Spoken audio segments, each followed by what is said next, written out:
So, and what I'm saying in essence is that when you are talking about that, you should also be looking at recent times, the number of high-profile cases that the courts have dismissed because of poor preparatory or poor preparations before going to court. We have very, very fantastic high-profile cases that Nigerians were expecting something very gracious and tangible to come out from.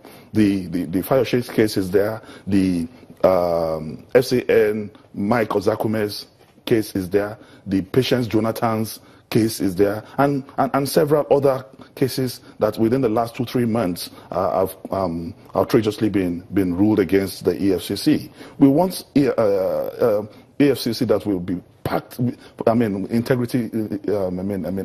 Packed. And that's the word. I have nothing. I have nothing some against. People might talk about. If you don't mind, I have nothing against the person and personality of Ibrahim Mago. He's even my friend. He's my brother. But the truth is that he came unprepared for a job interview and failed. So perhaps, his competency could have been called to question in terms of the job interview. But then, what you questioned was his integrity. His integrity was not questioned by the Senate.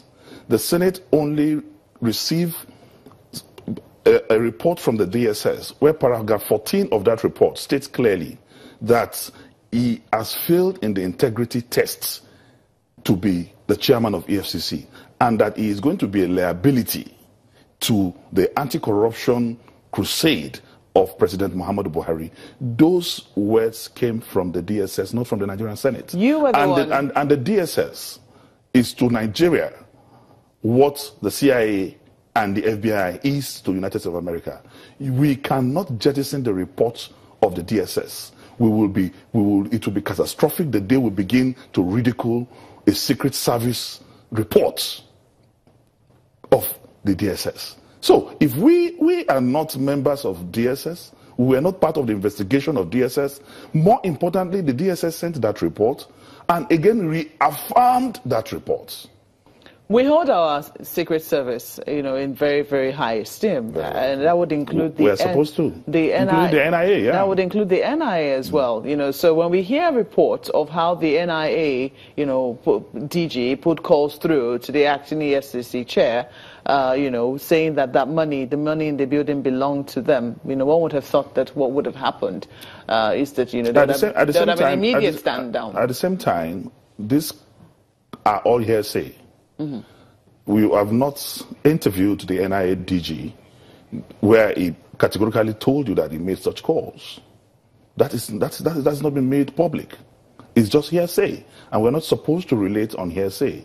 These are two agencies of government. Only investigation can reveal what actually transpired. But I know that NIA, SSS, they all carry out covert operations. They carry out clandestine operations.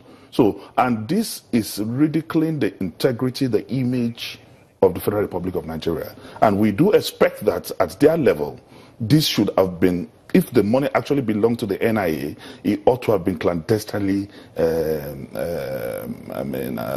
handled. So that, because as I speak to you, it's ridiculous. It has created a reputation problem for the Federal Republic. So you don't think they should have come out to the public? No, I'm not saying so. That's why I said that I don't have the facts. Because the NIA have not come out to speak openly. The EFCC also have not come out to give us any clear court information.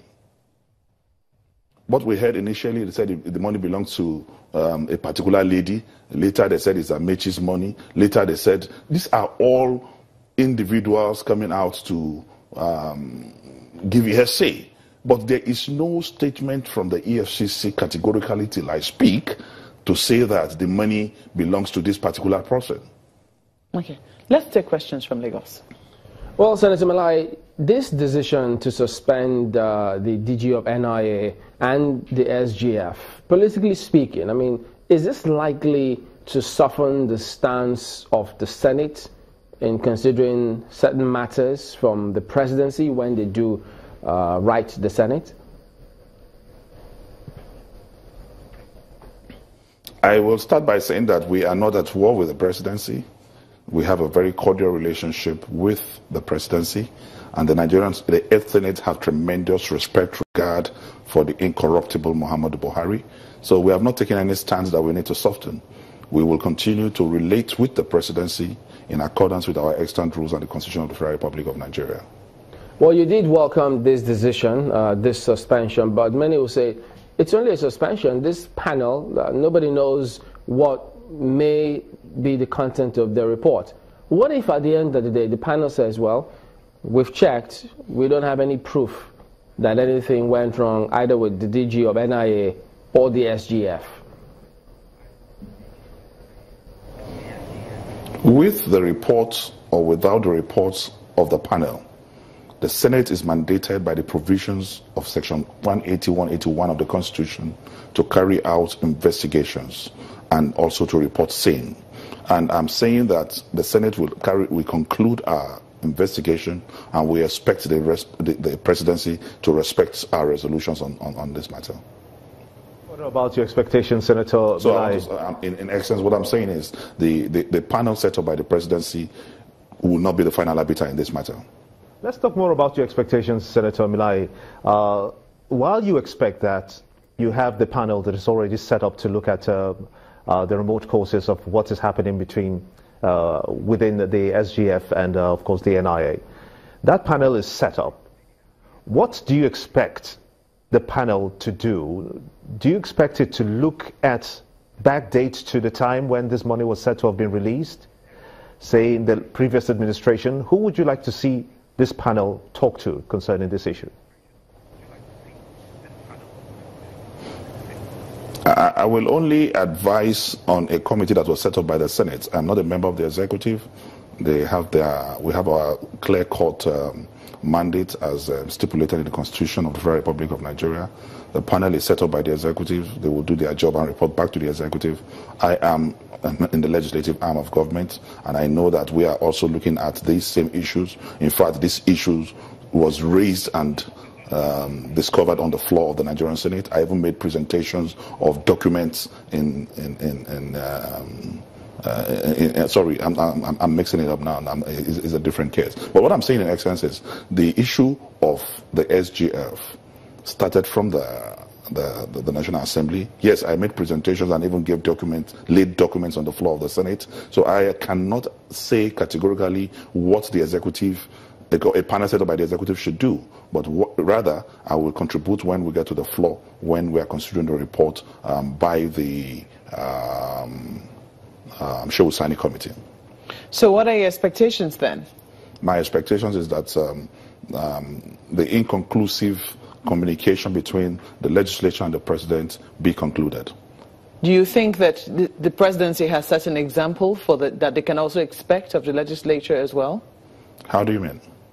Right now, the Senate, beg your pardon, the president has asked that the SGF step aside for investigations. Yeah. If in future, or even currently, there's anybody who has been alleged to do anything wrong in the Senate or in the legislature as a whole, do you think that the senators will be asking, or the legislature will be asking that they step aside?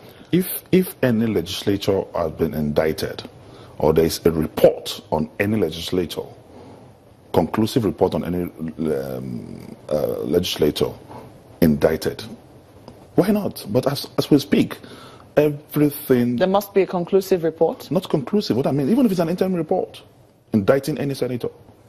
But there's nothing like that as I speak. As I speak, there's nothing like that. If there is in future?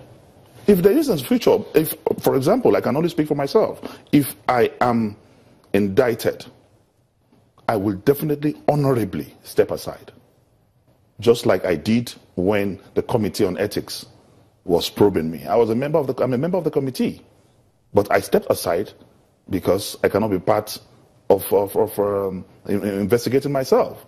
So it is expected, rationally speaking, even without being told, that if you are indicted or there is an investigation that have produced a report on you, then you are morally bounded to step aside, but not just on speculations, not just on persecutions, not just on arranged trials. Senator Dino Melaye, who is chair of the EFCC, I beg your pardon, of the FCT, chair of the Senate Committee on the FCT. We thank you for coming on Sunrise Daily. Yeah, the pleasure is always mine. And it's good to see you alive and hearty. Congratulations. I give glory to God. Thank you very much. We'll take another moment now. Sunrise Daily will continue in just a moment. Do stay with us.